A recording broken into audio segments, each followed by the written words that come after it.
আমরা নিজের চোখে নিজের বড় মনে করি, এরকম ডাকাইত আছে না নাই? নিজেরাই নিজে মনে করে কত বড় সাহেব, লাট সাহেব। মান তাওয়াদাআ তারাফা, এটা হচ্ছে সুন্নাতুল্লাহি ফিল আরদ। মান তাওয়াদাআ তারাফা, যে নিচে নেমে থাকতে চায় আল্লাহ ওরে টেনে উপরে উঠায়, আর যে খালি উঠতে চায়, হিংসা করে অহংকার করে উপরে ঠেলতে চায়, ওরে নিচে নামায় দেয় কে? সাইয়েদনা আদমকে আল্লাহ বললেন, আদম সাল্লিম আলা উলাইকা নাফার লাম্মা খালাকাল্লাহু আদামা ওয়া কানা তুলহু 60 যিরাআন। নিচে নেমে গেলে যে উপরে ওঠে, আর উপরে উঠতে চাইলে যে নিচে নামে, উদাহরণ দেখেন।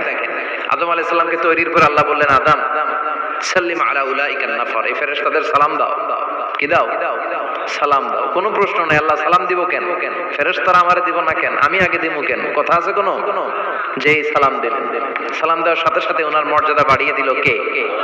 এত মর্যাদা বাড়ালেন যে নূরের ফেরেশতারা মাটির আদমকে সেজদা দিতে বাধ্য হয়েছে। চিৎকার করে বলেন ঠিক কিনা? তুমি মাটির আদমকে প্রথম সৃষ্টি করিয়া ঘোষণা করিয়া দিলে শ্রেষ্ঠ বলিয়া, তাই তো নূরের ফেরেশতা করে আদম